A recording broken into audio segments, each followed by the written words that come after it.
Hola, buen día. Aquí estoy compartiendo nuevamente con la comunidad de Uniminuto. Muy feliz por compartir nuevamente este espacio por segunda vez. Estoy muy agradecida por la convocatoria, especialmente al licenciado Méndez, que siempre me tiene presente. Y hoy voy a compartir con ustedes una temática que está bastante en boga, por todo lo relacionado con la pandemia, que tiene que ver con la psicoterapia online. Estuve viendo varios papers, y en realidad en algunos se les llama ciberterapia, terapia en línea, telepsicología, teleterapia.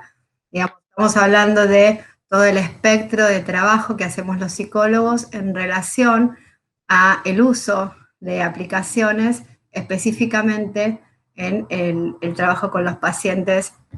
Por eso era importante especificar a qué llamamos telepsicología o psicoterapia online, que es el término que engloba toda actividad desde el ámbito de la psicología a distancia, apoyándose en la tecnología, que puede ser el teléfono, los emails, internet, redes sociales, etcétera, desde las distintas vertientes de prevención, promoción y educación. Entonces recordemos, como vemos aquí, que hay un montón de recursos que podemos utilizar los psicólogos, pero que es importante que conozcamos. Dentro de la teleterapia se utilizan recursos online como los blogs, los foros, web, los videos, redes sociales, etc. Cuando hablamos de terapia en web, hay una terapia que está automatizada y otra que está asistida con apoyo personal, ahora vamos a ver un poquitito. Y está la terapia online, específicamente la que vamos a hablar hoy, que es en tiempo real, con audio, palabra o video imagen del paciente directamente, o con chat, con texto, o en diferido a través de correo electrónico o mensajería instantáneo. Y también está la terapia virtual, que es otro gran trabajo que podemos hacer los psicólogos, que es a través de la utilización de la inmersión del paciente en diferentes tipos de circunstancias. La terapia a distancia se realiza con videoconferencia o teléfono. Yo le contaba a Julio que yo empecé con esto de a distancia hace más de 20 años con una paciente en Nueva Zelanda por teléfono, porque no existía todavía, digamos, estas posibilidades. Y posteriormente he realizado este tipo de trabajo con gente de muchos países, pero también con pacientes que tal vez me llamaban y me decían, Ona, tengo, no sé, llueve mucho, me voy directamente a casa, te llamo por video. Entonces, hasta mis pacientes ya estaban acostumbrados a utilizar este tipo de estrategias como opción, digamos, ¿no? Y esto generó, un poquito hablando de lo que nos pasa actualmente, los psicólogos con esta imposibilidad de ver a los pacientes en vivo, cara a cara, que generó un impacto bastante fuerte en muchos psicólogos, donde no pudieron entender, no es que lo pudieran entender, los pacientes no estaban acostumbrados, y los mismos psicólogos generaron una dificultad en el tratamiento online.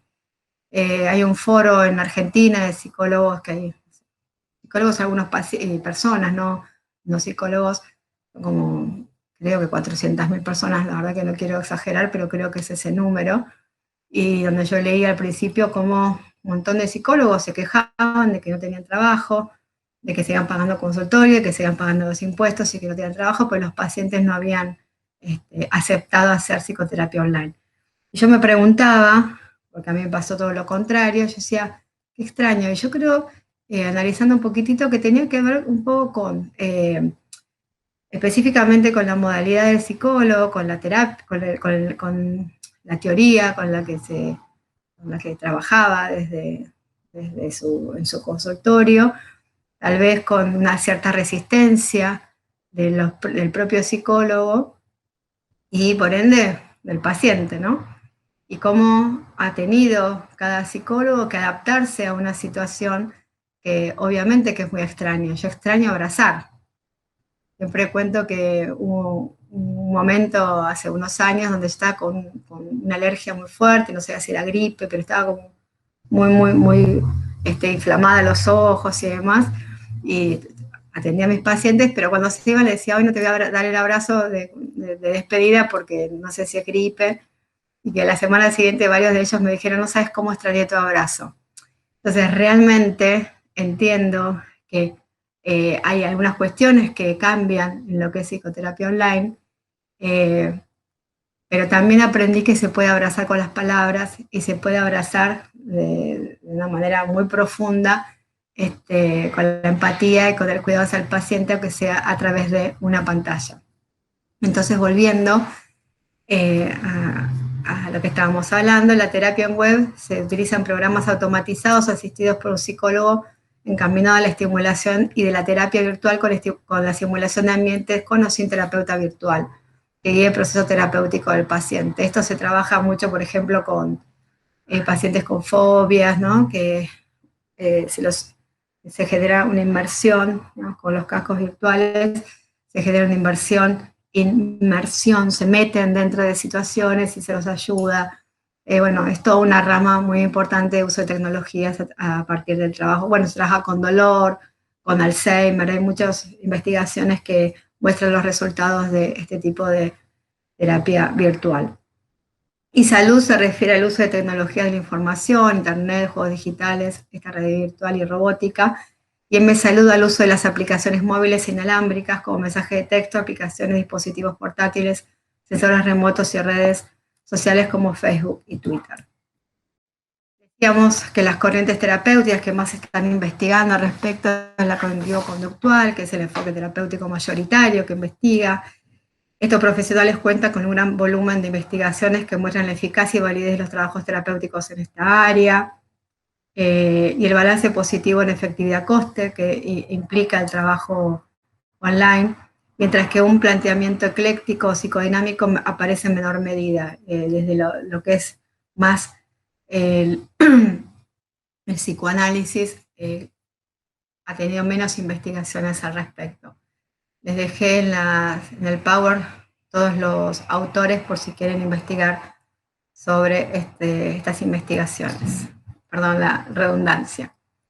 Casi todos los estudios controlados se han llevado a cabo sobre depresión y ansiedad, que son también los trastornos más prevalentes, ya lo sabemos, a nivel salud mental, y los resultados obtenidos muestran resultados esperanzadores respecto al tipo de trabajo de psicoterapia online. Y la mayor preocupación de los terapeutas de las nuevas tecnologías es crear una buena alianza terapéutica, surge en varios papers, y sobre todo el estudio de Racy Stone refleja que no hay diferencia significativa entre la alianza terapéutica desarrollada en terapia presencial y la obtenida en teleterapia, especialmente en la modalidad de videoconferencia.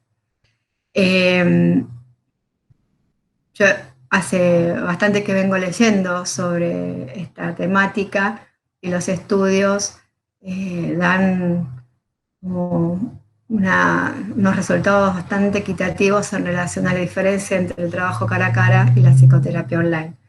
Y eso también sostiene bastante mi trabajo, ¿no?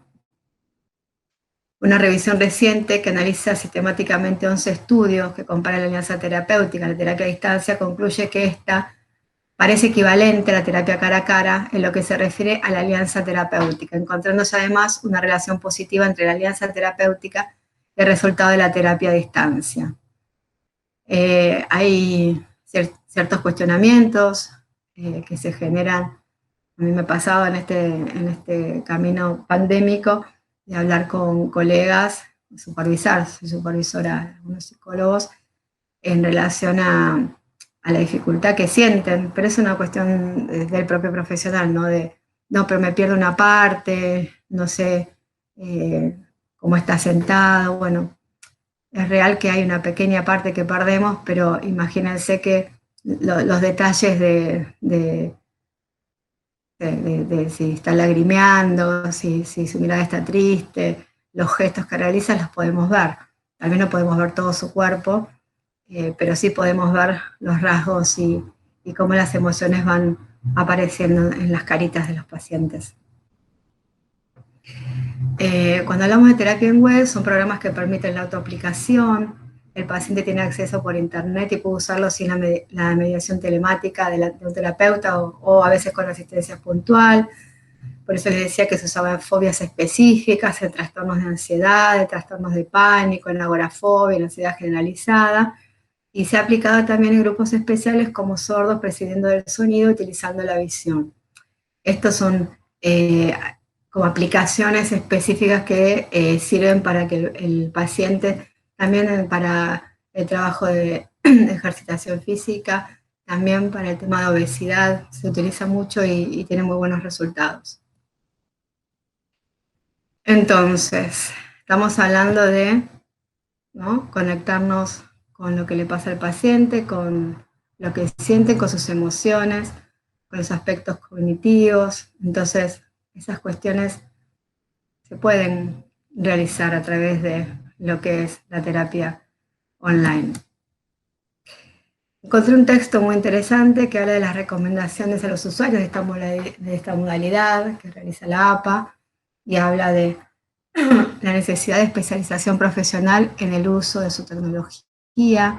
Tenemos que estar actualizados, saber la tecnología que utilicemos, ¿no? Si vamos a usar un Zoom para trabajar con un paciente, o Skype, o la misma cámara de WhatsApp, digamos, poder manejarlo. La aceptación de los códigos éticos, que sigue siendo la misma fundamentación ética que con el paciente cara a cara. La obtención del consentimiento del paciente, proporcionándole el conocimiento específico de la metodología a utilizar. La confidencialidad de los datos, que sigue siendo siempre, digamos, dentro del ámbito ético. Lo mismo, la custodia de los datos y las medidas de seguridad usadas. La obtención de la autorización para el acceso a los materiales usados, cuando utilizamos material dentro del proceso terapéutico.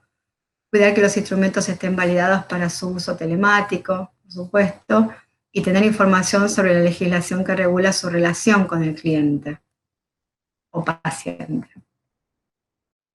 Ahora, ¿cuáles son las principales preocupaciones que aparecen, ¿no?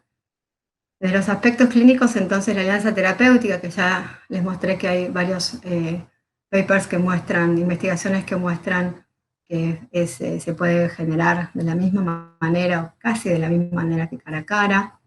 La captación eficiente de la información no verbal en la interacción, ¿no? Falta alguna cuestión más que no vemos dentro del total de la visión del paciente. La confidencialidad y la efectividad de la terapia. Esas son preguntas y preocupaciones. Está muy bien que nos hagamos porque es todo nuevo y hay que investigar. Están los aspectos legales y, por supuesto, los aspectos técnicos que se ponen en juego. Encontré un estudio español muy interesante que se hizo al principio de la pandemia, que mostraban que los psicólogos del ámbito de la salud que informaron utilizaban terapia por videoconferencia representaban el 26.66%, aunque un 60,49% se pronunciaron a favor de su uso en el futuro, mientras que solo el casi 13% lo descartaban. Solo el 70,75% de los encuestados habían iniciado la teleterapia en el 2000, yo sería una de esas, aunque esto fue en España, y el 12% en el 2010 y el 26% en el 2013. Los medios empleados en la terapia a distancia en este estudio, de mayor a menor frecuencia, son la videoconferencia a través de una aplicación específica, hace el 90%, la comunicación telefónica y la comunicación escrita en diferido o por correo electrónico similares. Y la primera fecha de comienzo de teleterapia entre los encuestados es en el 2000, con un incremento significativo en 2010 y estando ya de moda en el 2013. En este estudio plantean que el inicio de la modalidad fue a demanda de sus clientes, el 35%, como complemento a terapias presenciales en caso de viaje o de traslado, o para llegar a un mayor número de clientes o pacientes en un 14%. Y de nuevo, en este estudio se evalúan las preocupaciones que tienen que ver con la pérdida de captación de información proporcionada por la interacción inmediata con el paciente, con el cliente, que se produce cuando la terapia se realiza de forma online, la mayor dificultad que tiene este formato de terapia para conseguir un buen rapport, en un 28%, dicen los psicólogos que responden a esta investigación, los aspectos técnicos, donde incluye el riesgo de la confidencialidad, en casi 10%, y una velocidad insuficiente de la comunicación o cortes en la misma, que eso sí es un tema que vamos a charlar en un ratito. el problema de la evidencia científica de la terapia a distancia, que es este gran tema para los que necesitamos cierta evidencia e investigaciones que sustentan nuestro trabajo, la cobertura legal con pacientes ubicados en el extranjero, la falta de manejo técnico en algunos casos es una preocupación, el conocimiento de la metodología a distancia del psicólogo, porque hay algo específico, digamos, que tenemos que tomar en cuenta en nuestro trabajo, y los problemas legales a trabajar con los pacientes en el extranjero. El psicoterapeuta que realice sesiones online también debe disponer de buenas competencias y habilidades tanto relacionadas con el ámbito terapéutico, las de siempre, empatía, respeto, escucha activa, como con el entorno digital, el conocimiento de las nuevas tecnologías, el desarrollo de contenidos digitales y la solución de problemas técnicos. Ahora, yo pensaba, bueno, ¿cuáles son estos beneficios? ¿No? Entonces empecé a analizarlo para compartirlo con ustedes, porque hay muchos beneficios. En principio, porque muchos de nuestros pacientes, no sé cómo fue en Colombia, pero en Argentina todavía seguimos en cuarentena desde el 20 de marzo, y la posibilidad de atender a los pacientes cara a cara, creo que la dieron hace un mes, yo todavía decidí que no, que me quiero cuidar, tengo un niño y quiero cuidarme, entonces sigo haciendo psicoterapia online con los pacientes, pero los primeros, creo que fueron 3 meses, no podíamos, salvo ir a hacer compras, entonces qué dificultad que hubiese habido económicamente y sobre todo para los pacientes que necesitaban el apoyo mío, el apoyo de los psicólogos, decir, no, yo no trabajo. Entonces, hay un beneficio que apareció, como la demostración de que se podía trabajar igual y que los pacientes obtenían sus resultados, su acompañamiento igual. Entonces, ¿cuáles son los beneficios de estas tecnologías, de este uso de la tecnología en psicoterapia? Permiten alcanzar una mayor extensión temporal y geográfica, reducen costos, o sea, no hay que alquilar un consultorio, no hay que pagar agua, luz, teléfono del consultorio, proporcionan a los usuarios un contexto seguro, controlado y confidencial, permiten crear entornos propicios de exposición que de otra manera no podrían ser accesibles, modificables o controlables, garantizando la seguridad del usuario, contribuyen a mejorar las propiedades psicométricas de la evaluación cuando se realiza evaluación, digamos, plan de investigaciones con evaluación, y suponen una vía de mayor accesibilidad a la población joven. Voy a volver a los beneficios un segundito, porque pensaba, los adolescentes han respondido muy bien, por supuesto porque están acostumbrados a la tecnología, pero además de eso porque se animan a hablar mucho más en cara a cara, están diciendo los estudios, ¿no? Y lo digo desde la práctica, como que al no estar presente uno como adulto, ellos empiezan a contar más cosas, a relajarse, y también como te decía, tuvimos la posibilidad de psicólogos de conocer las casas de los pacientes, y tal vez los pacientes de conocer nuestras casas, ¿no? De conocer si nuestro hijo está jugando a Fortnite en la play a los gritos, uno tiene que callarlos. Esas fueron dificultades y al mismo tiempo cuestiones interesantes. Conocemos, ustedes ahora están conociendo parte de lo que es mi casa también. Y está bien, y nos hemos tenido que adaptar a una situación diferente, donde no estábamos acostumbrados, porque era parte de nuestra confidencialidad. Nosotros hemos conocido el baño de los pacientes, hemos conocido de pacientes que al no tener mucha... El problema es que a veces hay mucha gente en la casa, entonces, ¿cuál sería el espacio de encuentro que tiene con el psicólogo? Necesitas como buscar un espacio. He tenido pacientes que se han ido a la terraza de su casa, se han ido al auto solos para poder tener su sesión, pacientes que se han ido a la plaza cuando abrieron las plazas para poder tener su sesión. Eso a veces genera una dificultad cuando hay mucha gente en el domicilio donde viven, y y quieren tener su momento con su psicólogo. ¿Cuál es el inconveniente? Entonces, tienen que estar tanto los usuarios, o sea, los pacientes como los terapeutas, tenemos que estar familiarizados con el uso de estas tecnologías. Es preciso que el terapeuta reciba un entrenamiento específico en este campo. Hay que actualizar los recursos y conocimientos para garantizar la seguridad de la información. Y es necesaria más investigación, por eso les decía, hay que seguir investigando. Obviamente que hay trastornos o patologías que tenemos que hay que evaluar a ver si son susceptibles de ser tratados con psicoterapia online. Por supuesto, no cualquier paciente puede y no cualquier paciente quiere. Y esto también es importante. Yo siempre que hablo en cualquier ámbito, intento como poner en claro que lo primero que tenemos que saber nosotros como psicólogos son nuestras limitaciones. Y saberlas es parte de la ética, es decir, bueno, esto sí puedo, esto no puedo. Bueno, no significa que todos los psicólogos puedan hacer psicoterapia online o quieran hacer psicoterapia online.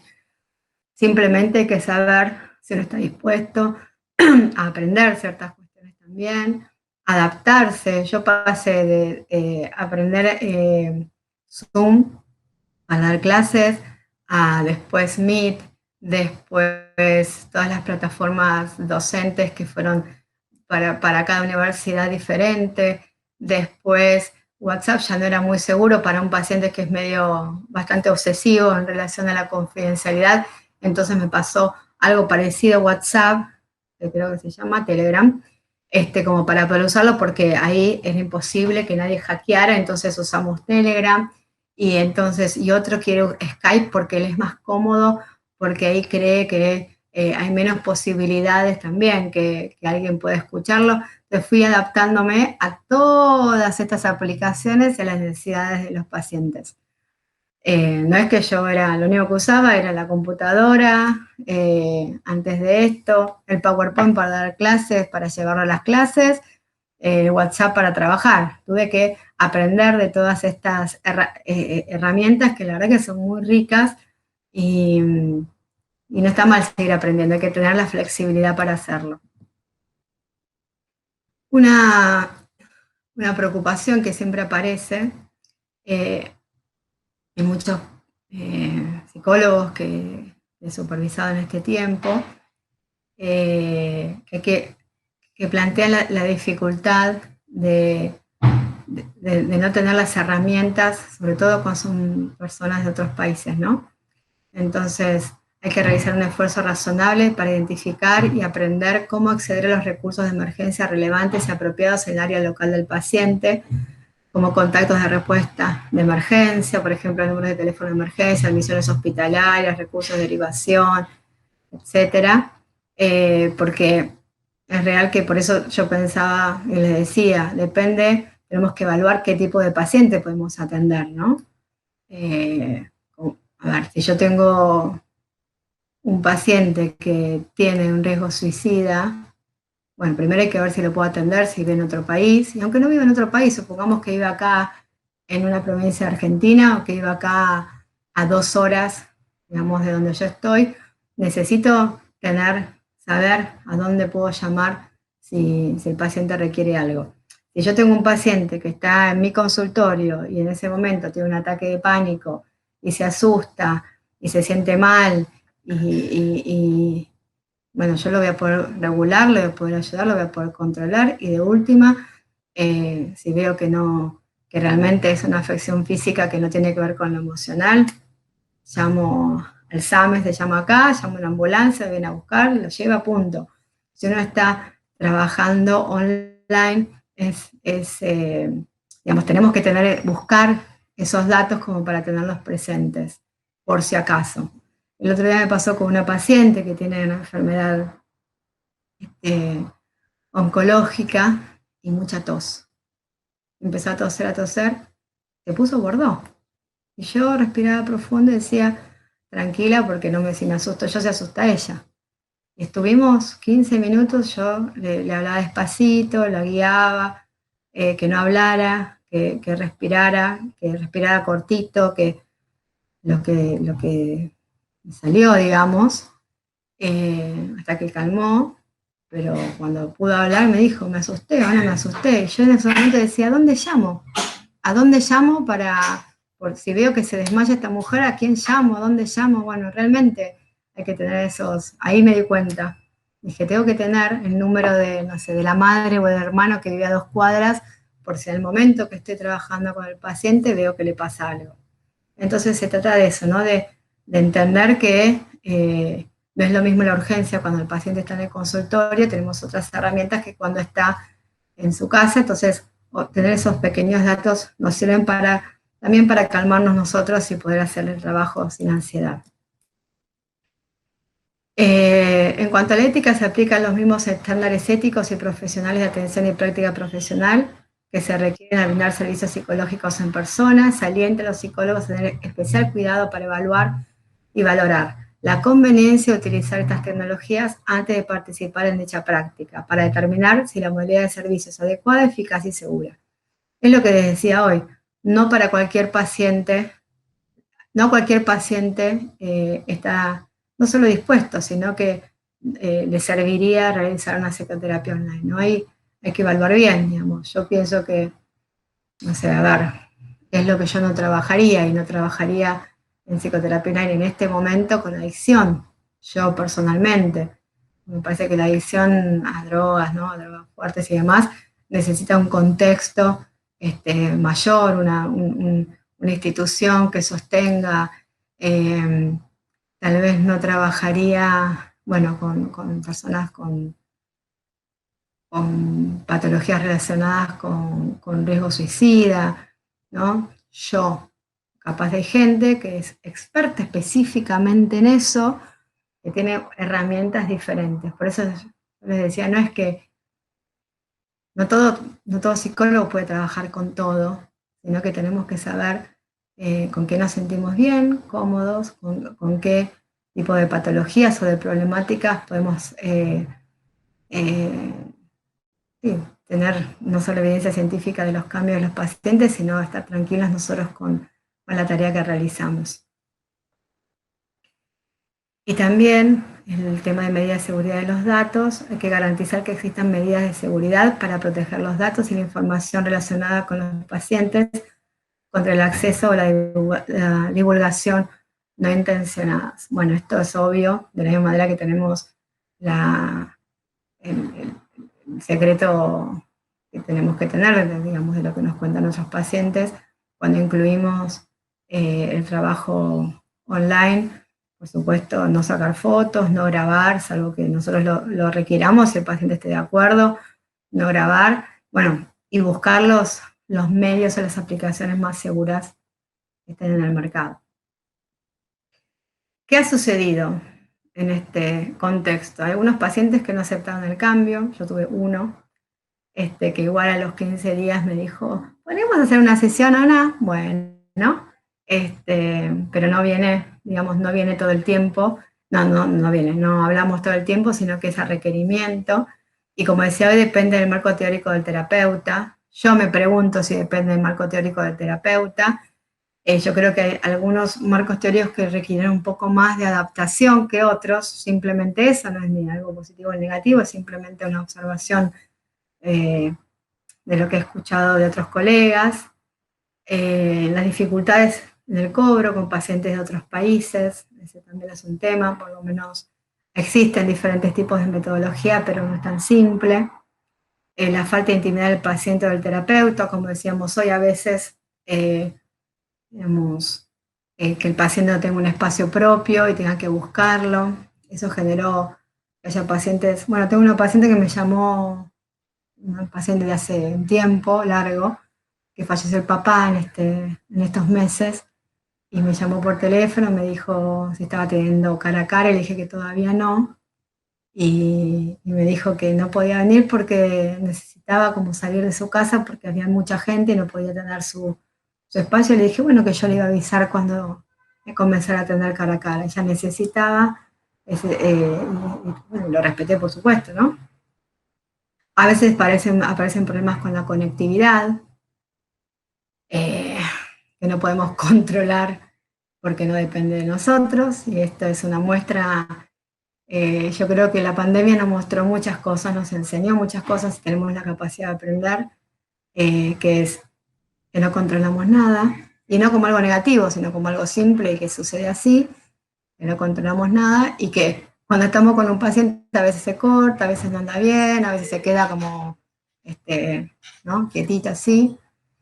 Entonces es muy difícil espera un minutito, es mi hijo. Bueno, Jero, poner aceptar que esta conectividad sucede así y tenerla en cuenta. Me ha pasado dando clases también, ¿no? Que de pronto se corta la señal y bueno, nos pasó el año pasado con una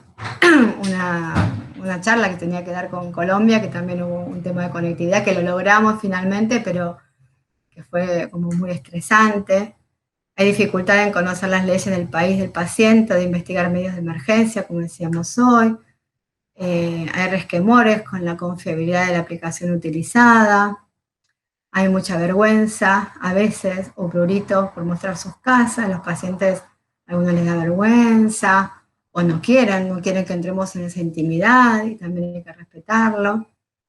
Y hay mucho más cansancio de los psicólogos, porque hubo una cierta adaptación. Les voy a contar esto, que lo escuché en una conferencia al principio de todo, de una neuropsicóloga, que decía algo muy interesante y que explicaba por qué estamos más cansados, porque cansa bastante más eh, el trabajo online con la pantalla que con el paciente.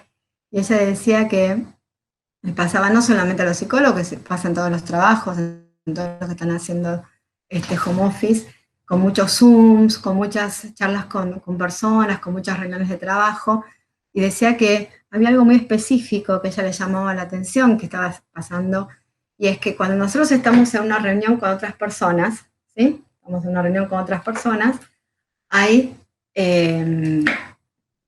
nosotros nos estamos mirando a nosotros mismos. Estamos mirando a las otras personas, estamos viendo sus actitudes, si miran, si no miran, si asienten, si no asienten, si se enojan. Estamos atentos a todos esos gestos. Pero resulta que cuando estamos en Zoom, también estamos nosotros. Entonces, decía esta neuropsicóloga, que no estamos acostumbrados a mirarnos a nosotros mismos trabajando. Entonces, que el cerebro está haciendo como una adaptación constante.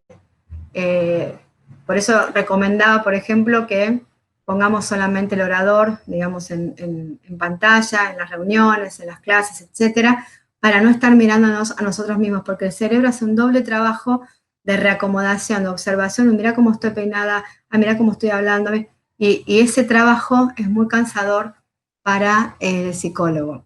Entonces, nos estamos mirando a nosotros mismos, que es algo que antes no pasaba.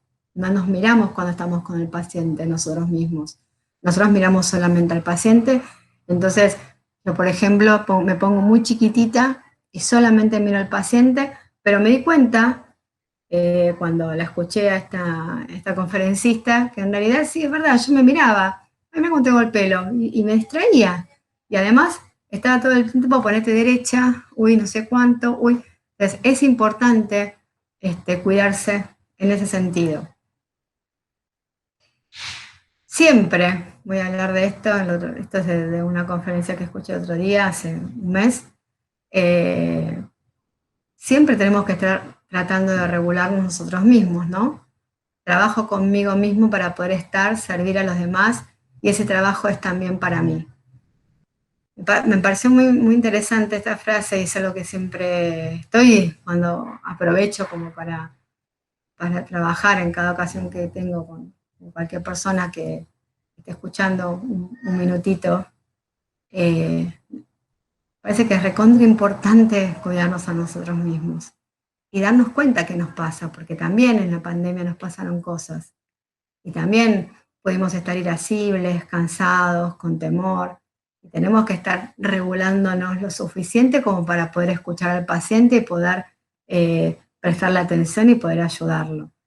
Entonces, siempre que puedo voy a hablar de la importancia de tener nuestros propios límites, la importancia de trabajar con nosotros mismos, de como de darnos el tiempo para cuidarnos a nosotros mismos, porque si nosotros no estamos bien, tampoco podemos cuidar al otro, ¿sí? Si nos pone muy nervioso la tecnología, si nos pone muy nervioso que se corte y no aceptamos que es una posibilidad, si subimos el nivel de estrés, el nivel de cortisol en esas circunstancias, tampoco le vamos a ayudar a nuestros pacientes. Entonces, ¿de qué se trata esto? Solamente de, bueno, uso la tecnología igual como puedo. No, se trata de buscar la mejor manera, buscar esa herramienta que a mí me ayude para seguir atendiendo al paciente, no de forzar algo que siento que no puedo. Entonces, siempre cuidándonos a nosotros mismos. Y les hablaba del abrazo. Me parece que cuando vi este dibujo me pareció muy interesante, ¿no? Porque podemos abrazar a nuestros pacientes aún estando a través de una pantalla. Podemos abrazarlo con las palabras.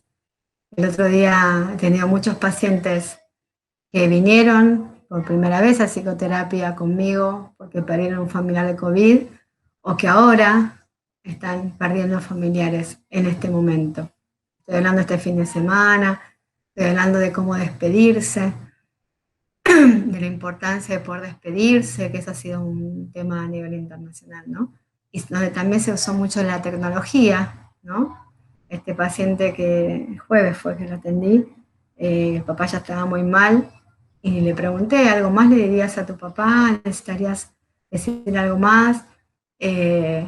A él los dejaban entrar en el sanatorio, ahora están dejando entrar a las personas a despedirse, y fue muy interesante porque me dice, no, yo no quiero ir, pero sí le diría esto y esto. Entonces le dije, bueno, cuando vaya un familiar, aunque él no te conteste porque ya estaba muy mal, le digo que le pongan el celular al lado y vos decirle lo que necesitas y él lo va a escuchar. Obviamente que le dije, me encantaría estar ahí, poder abrazarte. Digo, porque lloraba el paciente, lloraba, y me dijo, yo me siento abrazado igual, Ona. Bueno, perfecto. Se trata de eso, de acompañar y de entender que podemos de muchas maneras, aunque no sea en vivo, abrazar a ese paciente. Esto lo leí, lo recibí hace poco y me pareció muy divertido para cuando volvamos, ¿no? Porque tenemos que volver a adaptarnos cuando volvamos, ¿no? Dice Carlos, le recuerdo que ya retomamos las consultas presenciales. Me parece genial, porque, bueno, está el calzoncillo, el terapeuta, muy relajado. Nos tuvimos que adaptar a un cambio que también nos movilizó a todos, porque esto nos tocó a todos. Nos tuvimos que adaptar a un cambio en la estrategia terapéutica, pero también nos vamos a tener que volver a adaptar dentro de un tiempo, cuando sea, a atender por ejemplo, con barbijos. Ahora se puede atender, psicólogos en Argentina ya pueden atender a los pacientes en un consultorio, pero con un protocolo bien armado y bien rígido. Entonces, tenía que ver con esto, ¿no? Con volver a adaptarse. Acá hay otro que también me pareció muy interesante, que tiene que ver con lo que va a ser la vuelta. Y bueno, esto, les agradezco este espacio, espero haber dado un poquito de mi experiencia para que se animen a trabajar con los pacientes, que cualquier duda que tengan me puedan preguntar. La idea es poder compartir experiencias, como siempre, y pensar que el paciente necesita que ustedes estén a través de la pantalla, a través de un mensajito, muchas veces. No es solamente el momento que estamos con el paciente en video, a veces son los mensajitos durante la semana, que eso se utiliza aunque sea cara a cara, ¿no? El paciente que tiqui uno utiliza durante la semana, ¿cómo estás? Me mandás la foto de cómo era tu mamá, saliste a caminar, mandame la foto a ver si saliste a caminar, y poder compartir en la semana, para eso el uso de tecnologías también sirve. Así que bueno, les agradezco mucho y estoy a disposición para lo que ustedes requieran. Gracias.